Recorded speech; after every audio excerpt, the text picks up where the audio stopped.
syariah. Ingat, semua umat Muhammad bisa meruqyah. Ruqyah syariah itu bukan milik ustadz, tapi milik umat Muhammad, ya. Bapak Ibu bisa lihat usia anak berapa ini?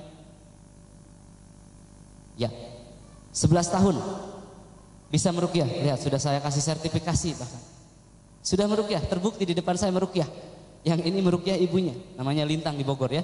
Yang ini meruqyah panitia pelatihan di Martapura, Sumatera Selatan. Usianya 11 tahun pas sama, kelas 5 SD sudah bisa meruqyah. Kenapa bisa meruqyah? Semakin kecil semakin tidak ada dosanya, Pak. Semakin bersih niatnya, ikhlas niatnya. Mana mungkin anak kecil meruqyah berniatnya amplop? Tidak. Ya, masih sangat bersih. Nah, artinya apa? Jika anak kecil bisa, kita pun bisa. Ya. Siapa tadi yang ingin meruqyah Kota Kediri? Hanya satu. Ada yang berubah nggak niatnya? Minimal bisa meruqyah diri sendiri, Bu. Diperhatikan, minimal bisa meruqyah keluarganya, ya. Baik. Kita akan perhatikan dari awal ya. Yang pertama, ciri-ciri orang yang kena gangguan sihir nih, ini mohon diperhatikan. Jangan-jangan ada dalam diri kita, ya. Baik. Yang pertama, emosinya tinggi dan tidak terkendali, Bu. Kalau marah itu tidak terkendali, ya. Kita marah karena ada seseorang yang salah, tapi luar biasa kesananya. Bahkan setelah selesai marah itu masih tertinggal di sini, ya. Ibu misalkan marahin suami, ya. Suaminya udah pergi, marahnya udah diam, masih ngelutruk aja, ibu itu masih ngomel aja di dapur itu, misalkan. Nah, itu kan aneh.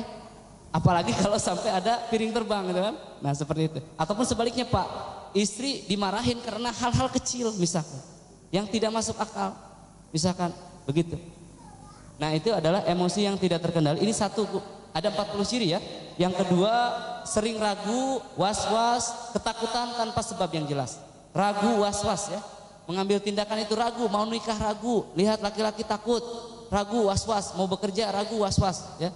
Berikutnya, adanya dorongan kuat untuk melakukan perbuatan maksiat ya, yang berulang-ulang, disertai kemalasan dan kelusuan luar biasa untuk beribadah atau salat dan lain-lain. Malas luar biasa, Pak. Berikutnya, sulit khusyuk dalam mengerjakan sholat dan lupa rakaat sholat, sering lupa rakaat sholat. Ya. Baik, berikutnya sesak napas saat baca Al-Quran. Bapak Ibu, kalau dalam 40 ciri ini tidak ada, tapi Ibu sesak napas saat baca Al-Quran, itu jelas sekali. Bisa saya buktikan di sini sekalipun. Ada jinnya di dalamnya. Ya, ada jin yang mengganggu Ibu. Baik, kenapa baca Al-Quran kok sesak? Baca Al-Quran itu jadi pendek ayat-ayatnya itu, kita napas berkali-kali, sesak napas. Kalau dilanjutkan berhenti napasnya, sesak sekali. Baik, berikutnya melemahnya hati, minder ya, minder kita, lihat malu, lihat ketemu orang takut, bahkan sampai mau ke warung itu nanti nunggu jam 10 malam, nunggu nggak ada orang ya. Menyendiri di kamar karena malu. Nah itu. Berikutnya sakit yang menahun, yang tidak sembuh-sembuh ya. Saya sakit migrain, diobatin sembuh, sakit lagi, obatin lagi, sakit lagi, sembuh lagi, sakit lagi, sembuh lagi. Nah begitu, ya. Berikutnya memandang remeh kegiatan ibadah, ya. Melihat orang beribadah tidak suka. Berikutnya depresi, pikiran linglung, ya. Depresi, gila Pak, hampir gila, depresi. Menyendiri di kamar, diketok-ketok sama ibunya, neng, makan neng. Ah diam aja di kamar. Udah sore, udah siang, masih diam aja di kamar, nyetelin musik dikencengin. Lagu rock ya apalagi seperti itu. Jadi berikutnya sering kesurupan. Nah, sering pingsan, sering kesurupan. Ya, memang ada pintu yang membuat jin itu masuk. Ya, berikutnya sering mendengar bisikan memanggil namanya sendiri. Misalkan namanya Reni, udah cekik aja anaknya, cekik saja anaknya, cekik aja. Nah, seperti itu ya. Menyuruh melakukan kemaksiatan. Berikutnya paranoid dan cemas. Paranoid itu kayak gimana ya? Paranoid seperti ada yang mengejar-ngejar, seperti sakau Pak, seperti ada yang mengancam gitu kan, ya seperti itu, seperti ada yang ngikutin ya. Sering mencium bau-bau wangi atau bau busuk di rumah, bau anyir yang tidak ada, padahal tidak ada di rumah itu, tidak ada. Dicari, misalkan bau tikus mati Pak, tidak ada tikusnya, tidak ada tikus mati, tapi bau sampai tidak bisa tidur. Nah itu. Kemudian melakukan tindakan-tindakan aneh tanpa disadari ya, ya. Kemudian pusing berlebih atau vertigo ya. Melihat benda itu seperti kekelayangan, seakan terbalik. Nah, kemudian memiliki kemampuan supernatural semisal tiba-tiba dapat meramal, bisa menerawang pikiran orang lain, membaca pikiran orang lain, melihat kematian orang lain, ya, mimpi rumah tetangganya kebakaran misalkan tadi malam dan besoknya benar-benar kebakaran terjadi, ya, bisa meramal. Ini positif sekali gangguan jin, ya. Jadi kalau anak ibu bisa meramalkan ibu, dia bisa melihat penampakan, itu bukan kelebihan, tapi kekurangan, ya. Bukan six sense, bukan indera keenam, bukan itu, indigo itu bukan, harus diruqyah itu. Dia diganggu sejak janin akibat perbuatan ibunya atau bapaknya, atau ada perjanjian dengan setan di masa lalunya, kakeknya, neneknya. Harus diputuskan perjanjian itu. Misalkan kakeknya dukun, cucunya nanti kena, atau anaknya, ya. Jadi kalau ada anak indigo bisa melihat seperti itu, yang diruqyahnya tidak hanya anaknya, tapi bapak dan ibunya pun dicek salah satunya kena. Baik itu kena santet ataupun dia ilmu hitam. Ya, ilmu hitam itu ada jinnya di dalamnya. Berikutnya, melihat atau merasakan keberadaan makhluk halus, ya. Melihat atau merasakan, misalkan oh iya di sudut ini ada dua, ini laki-laki dan perempuan pakai baju ini, rambutnya begini begitu, itu ya, yang di TV-TV itu, Bu. Itu tipuan, ya, pembodohan. Atau kalau sekedar hiburan sih nggak apa-apa, ya. Ya. Tapi jangan sampai kita tersesatkan akidah kita. Berikutnya, rasa sakit di salah satu anggota badan yang tidak terdeteksi dokter, ya. Berikutnya lagi, tanda-tanda pada waktu tidur. Yang keberapa? Yang ke-21. Ibu kalau ada 10 tanda dalam diri ibu harus diruqyah, harus dicek. Harus ada kepenasaranan, ya, untuk membuktikan. Yang ke-21 susah tidur, Bu. Malam itu tidurnya jam 12, jam 1, jam 2. Kalaupun tidur, terbangun lagi gelisah. Tidurnya tidak nyaman, gelisah, sering mimpi menakutkan, ya. Yang ke-22, kalau tadi susah tidur, yang ke-22 susah bangun dan banyak tidur, sehingga tidak bisa melakukan ibadah yang diinginkan, ya. Terus habis subuh, Pak, susah bangun, habis subuh tidur lagi, bangun jam 11, habis jam 11 mandi, setengah 12 aja adzan aja, habis aja waktunya, ya. Begitu tiap hari, ada Pak, ada yang begitu. Yang ketiga, tindihan, Pak, mimpi ketindihan, erup-erup, ya, mimpi ada yang menindih, atau mimpi seperti ada makhluk menakutkan, kita tidak bisa berteriak. Kalau tiap malam itu dicek, ya. Berikutnya, mimpi melihat berbagai binatang menyeramkan, sering ngigo, tertawa, menangis, berteriak, atau ngomel-ngomel, merintih waktu tidur. Ini ditanyakan kepada pasangannya. Terus mimpi seolah-olah jatuh dari tempat tinggi. Berikutnya, semua mimpi tentang kuburan, mimpi dikubur, mimpi menguburkan, mimpi duduk-duduk di kuburan, mimpi tiduran di kuburan, mimpi dikubur, semuanya, ya, mimpi didatangi ahli kubur yang berulang-ulang, ya. Berikutnya, mimpi melihat orang yang aneh seperti tinggi sekali, besar sekali, gede sekali, hitam sekali, kuning sekali, putih sekali, misal. Aneh aja orangnya, ya. Kemudian mimpi bertemu dengan orang-orang yang sama. Hari ini ketemu dengan saya misalkan, ya. Besok ketemu dengan saya lagi, besoknya lagi, terus saja ketemu dengan saya. Artinya saya memelet ibu itu. Nah, misalkan, ya, artinya tukang sihirnya itu, atau seseorang yang menginginkan ibu itu, ya.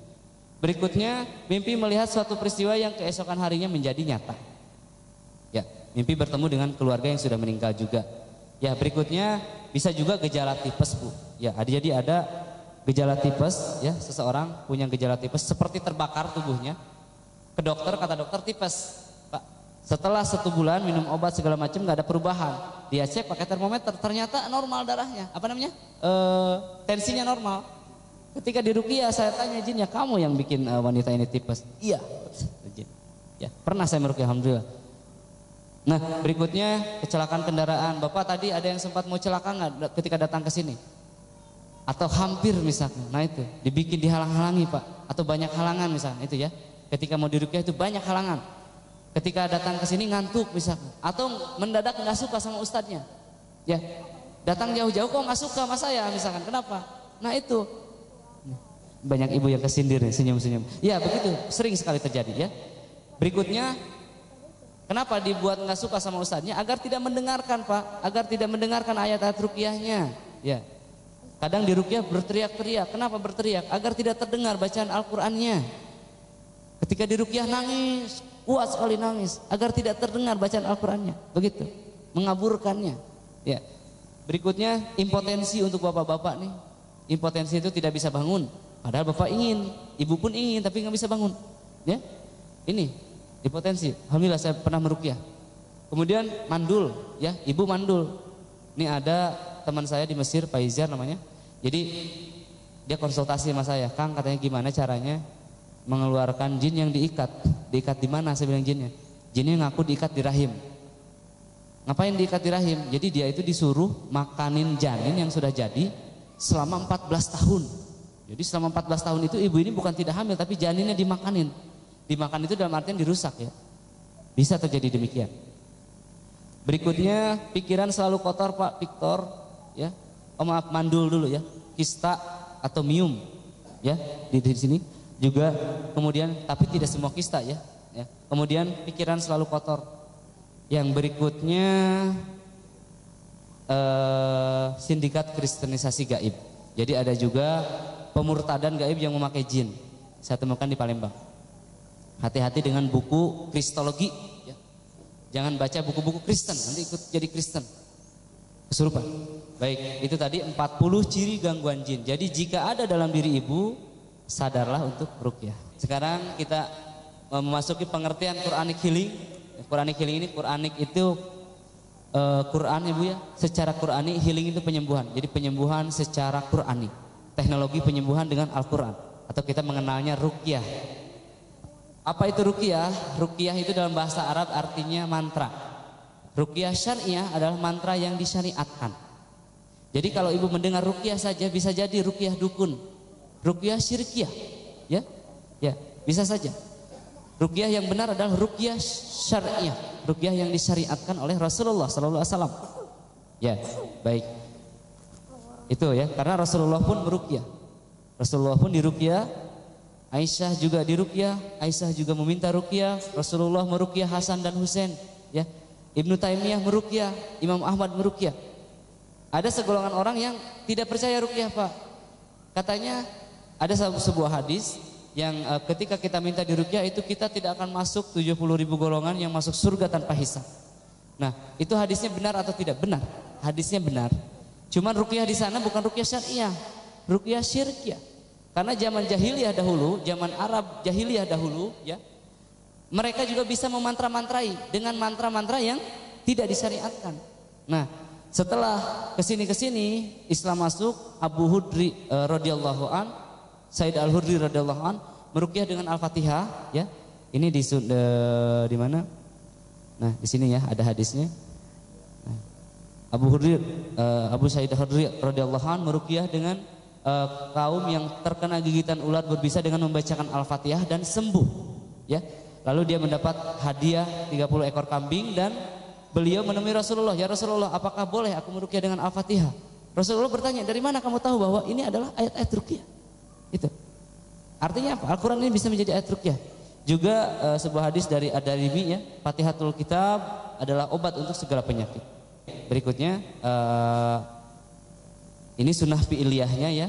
Jadi suatu ketika Aisyah radhiyallahu anha berkata, Rasulullah sallallahu alaihi wasallam apabila ada orang sakit di antara kami, beliau menyentuhnya dengan tangan kanannya. Kemudian berkata, berdoa, Allahumma adhibil ba'syai rabban nas, isbi wa anta safi la sifaan ila sifau, sifaan la yughadiru saqama. Rasulullah pun jika ada orang sakit disentuhkan. Loh, itu kan Rasulullah. Ya kenapa tidak? Kita ini adalah umatnya, ya. Kita mengikutinya dan alhamdulillah Allah memberikan kesembuhan. Ya. Baik, tadi sunnah fi'liyahnya, ya. Sunnah fi'liyah itu sunnah yang dikerjakan oleh Rasulullah. Sunnah takriyah itu pembenaran Rasulullah. Dan kemudian saya akan terangkan hakikat energi ruqyah apa. Hakikatnya adalah pertolongan Allah Azza wa Jalla. Itu saja, ya. Hakikatnya adalah pertolongan Allah Subhanahu wa Ta'ala. Nah, bagaimana bentuk energi ruqyah ini? Energi ruqyah itu bukan asap putih seperti di sinetron-sinetron, bukan. Energi ruqyah pun adalah pertolongan dari Allah, tidak terlihat, ya. Tapi jin merasakannya panas atau dingin, ya. Ketika kita bacakan ayat ruqyah, Pak, dipusatkan, misalkan saya baca Al-Fatihah, saya ingin meniatkan meruqyah Bapak. Itu seperti ada udara panas yang frekuensi, ada gelombang panas yang menghantam. Terbukti jinnya begini. Tadi kan lihat, Pak, ya, begini jinnya. Hentikan, hentikan, ada begitu. Panas, panas. Seperti ada frekuensi suara. Intinya apa? Frekuensi suara. Kan ada frekuensi suara, Pak, ya. Betul nggak? Ada frekuensi suara sehingga suara saya sampai di Bapak, kan? Ya, melalui media udara. Nah begitulah. Bisa nggak membuat panas? Bisa Pak, tergantung. Misalkan saat ada halilintar Pak, Cileger, apa yang terjadi di kaca? Bergetar kan? Nah itu frekuensinya kuat. Ya. Ketika semesta ini dihancurkan dengan apa? Tiupan sangkakala. Tut, hancur lebur.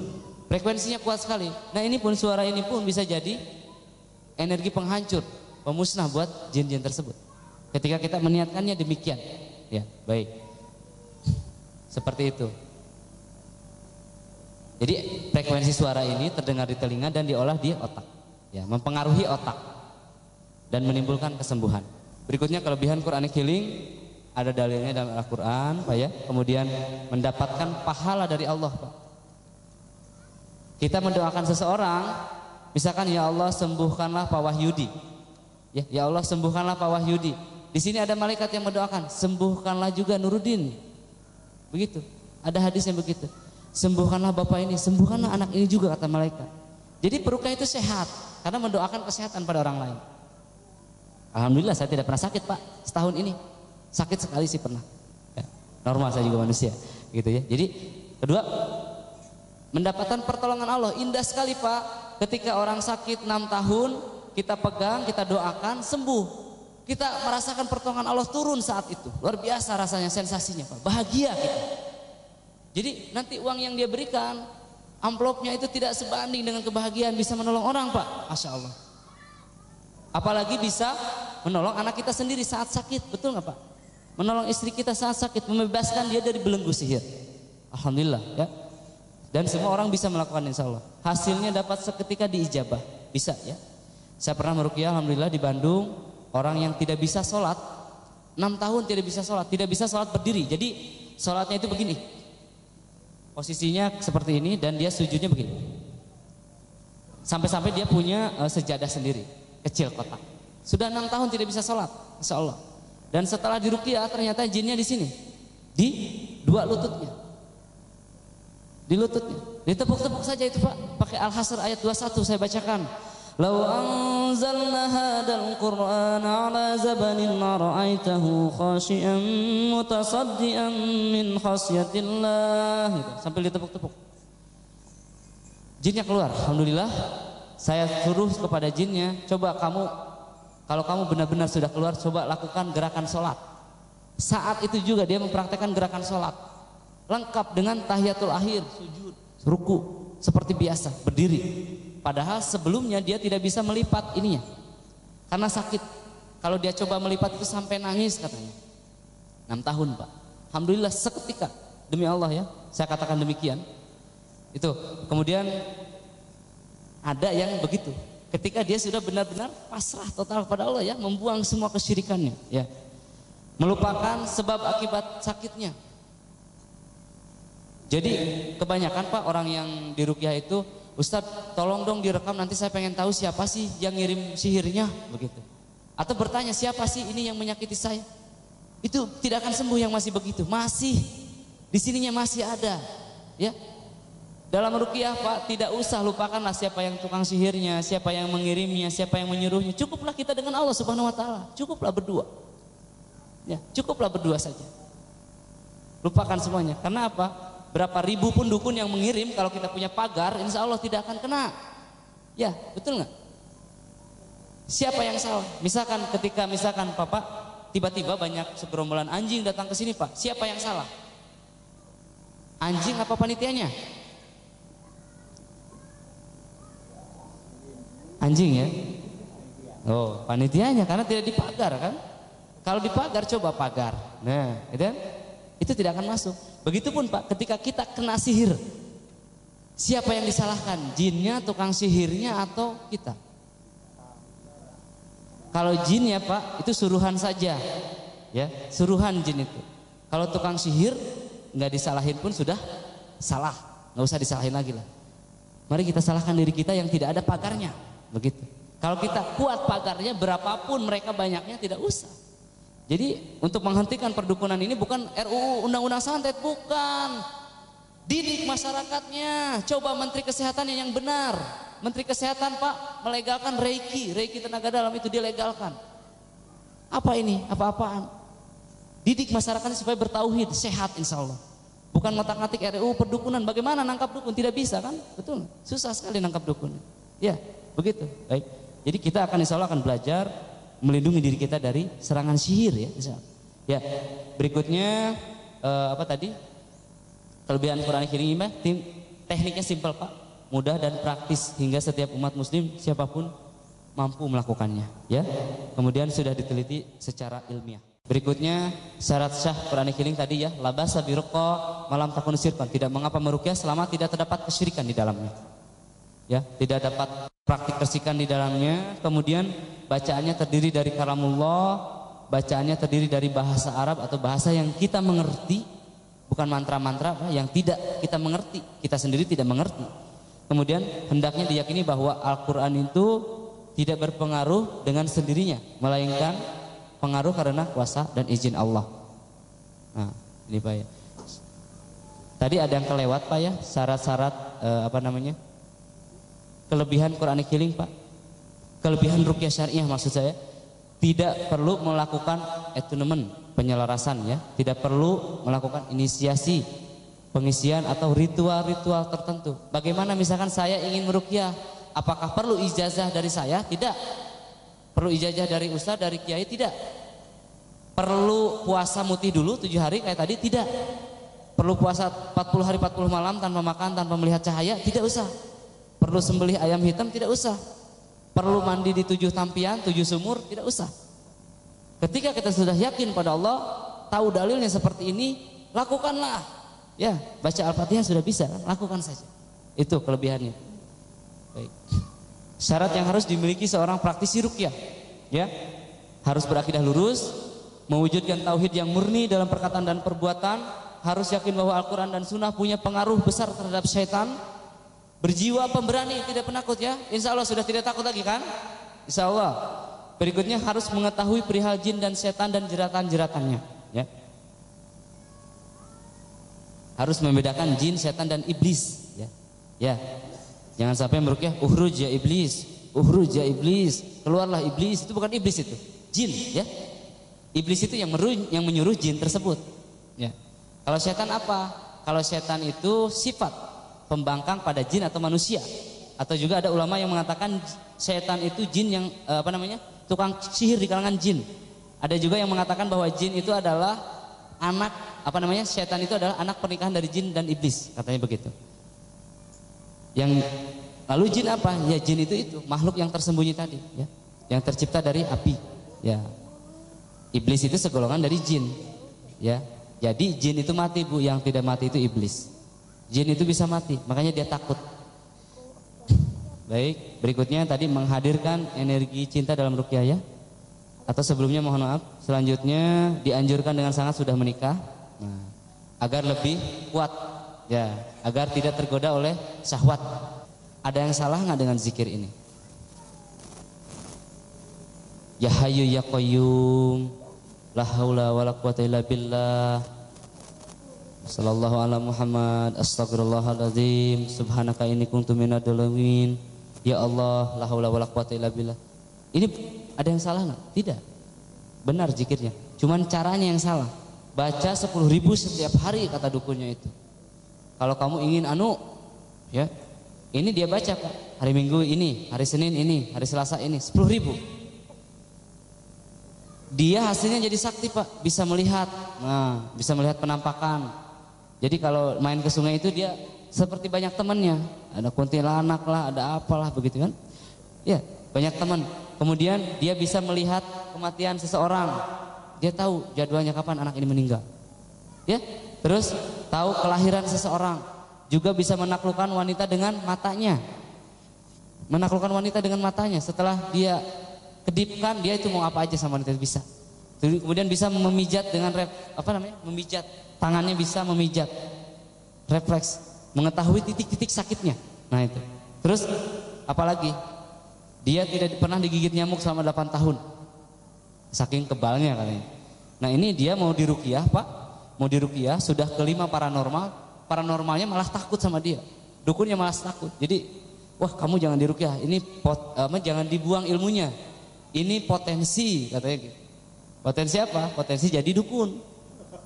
Setelah jadi dukun potensi masuk neraka, ya. Dan tidak diangkat lagi kan setelah syirik itu kan. Baik. Ini salahnya apa? Bapak Ibu kalau baca Ya Hayyu Ya Qayyum 10.000, bayangkan sudah 800.000, sudah 890. Ya.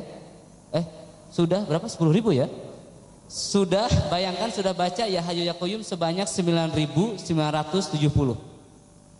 9.970 Ya Hayyu Ya Qayyum. 9.971 Ya Hayyu Ya Qayyum. Ya Hayyu Ya Qayyum. Ya Hayyu Ya Qayyum. Yang diingat itu bukan Ya Hayyu Ya Qayyumnya, apalagi artinya, tapi hitungannya. Kalau lupa, dia balik lagi, ngulang lagi dari awal. Hingga tengah malam belum beres zikirnya. Nah, streslah dia saat dia kelayangan begitu, jinnya masuk. Itu ya. Itulah hal yang dibid'ahkan, seperti itu. Begitu, Bu. Terus kenapa? Dia syirik kepada yang menyuruhnya, syirkut ta'ah. Dia lebih taat kepada dukunnya daripada kepada Rasulullah. Rasulullah mencontohkan ini itu. Dia taat kepada dukunnya dan sangat taat sehingga ketika salah dia ulang lagi. Syirik ketaatan. Ya, itu dia. Syirik. Yang ketiga, niatnya ingin apa dia? Ingin harta, ingin ilmu. Masa wirid ingin ilmu? Kalau ingin ilmu apa? Belajar. Kalau ingin harta, rezeki, usaha. Usaha dan doa, belajar dan doa, bukan dengan wirid. Nah, ini dia, Pak. Ini fakta di lapangan, alhamdulillah ya. Ini orangnya alhamdulillah saya ruqyah. Berarti saya ini adalah orang ke-6 yang dicari sama dia ya. Nah, ini di ruqyah, Pak, alhamdulillah ya. Ini saya udah dapat izin dari beliau untuk mempublikasi video ini sebagai pelajaran. Ya.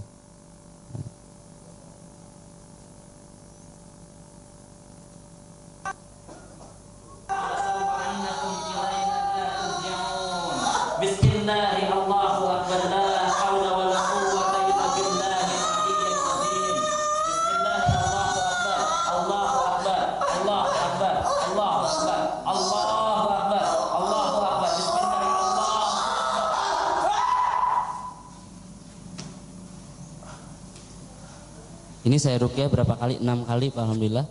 Dan saat ini beliau jadi praktisi ruqyah di Soreang, Bandung. Alhamdulillah. Ya, itu tadi akibat apa? Zikir overdosis, Pak ya. Wirid overdosis bukan zikir. Kalau zikir itu mengingat Allah, zikrullah mengingat Allah ya. Zikir itu mengingat, tapi wirid itu bacaan yang diulang-ulang dengan batasan di waktu tertentu. Ya, begitu. Baik, berikutnya tadi ya, energi cinta dalam ruqyah. Terus mencintai karena Allah tadi ya, sudah dibahas. Sekarang berikutnya 3 rahasia keberhasilan ruqyah. 3 keberhasilan ruqyah. 3 rahasia keberhasilan Quranic healing. Yang pertama niat, yang kedua keikhlasan dan keyakinan, yang ketiga password atau ayat suci Al-Quran. Jadi 3 kombinasi ini yang menimbulkan nanti menjemput kesembuhan. Dilanjutkan ya. Nah, 3 faktor penyakit pada manusia itu adalah sakit